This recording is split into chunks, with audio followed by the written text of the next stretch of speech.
विदिशा के गंजबासौदा क्षेत्र की रसूलपुर टापरा पंचायत से आई ये खबर इंसानियत और सच्ची समाज सेवा की एक मिसाल बन गई।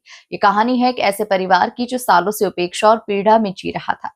इस परिवार का एक सदस्य मिथुन वाल्मीकि मानसिक रूप से अस्वस्थ था और पिछले 1 साल से जंजीरों में बंधा हुआ था।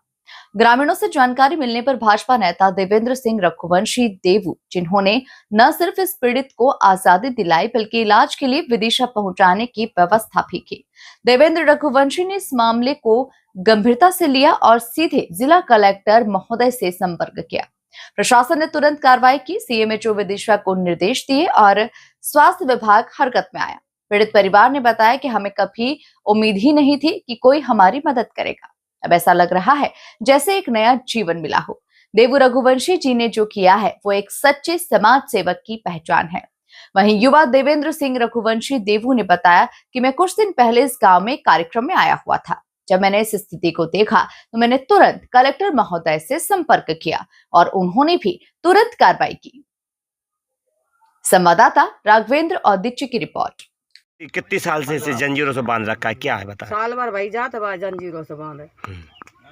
5 साल को तो जब से हो रहा है, चाहे तो भग जाते, पकड़ा नहीं है, रात में भग जाते, दिन में भग जाते, खाना भी नहीं खाए। परेशान हो के आपसे हम विनती मांग रहे हैं कि जो हमारे बच्चा को इलाज हो जाए। परेशान है, नाम पर जमीन ना खेती ना राशन कार्ड मिले ना कोई पेंशन मिले, कुछ नहीं है हम पे।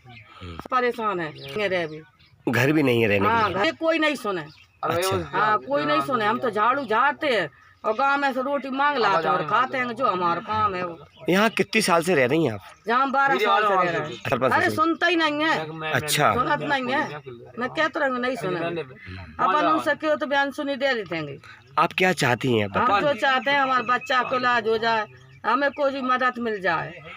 हम दोनों आदमी से 33 दिनों को 60 साल की उम्र हो गई, अब हमें पेंशन भी नहीं मिले, कुछ नहीं मिले, आज तक 1 रुपया नहीं मिलो। हम तो कह रहे हैं हमें कोई परेशानी है, बहुत परेशानी है। रसूलपुर की नट आदिवासी बस्ती में हम संघ के किसी कार्य के लिए यहाँ आए हुए थे। तब हमने देखा कि ये मुन्नी बाई वाल्मीकि हमें मिली। इन्होंने अपनी व्यथा बताई। ये वास्तव में बड़ी तकलीफ में थी। इनके बेटे की मानसिक बीमारी थी, बहुत दिन से परेशान थी। हमने इस मामले को लेकर फिर जिला कलेक्टर को मैंने मैसेज किया, उनसे बात करी और उन्होंने माननीय जिला कलेक्टर ने तत्काल इस बात पे संज्ञान लेते हुए सीएमएचओ साहब को अवगत कराया। सीएमएचओ साहब ने हमको मैसेज किया, वहाँ से बोले इस लड़के को आप विदिशा तक भेजो, इसका पूरा इलाज कराएंगे, बाकी जो जो इसको सुविधाओं की आवश्यकता होगी उस सब की पूर्ति शासन के द्वारा की जाएगी।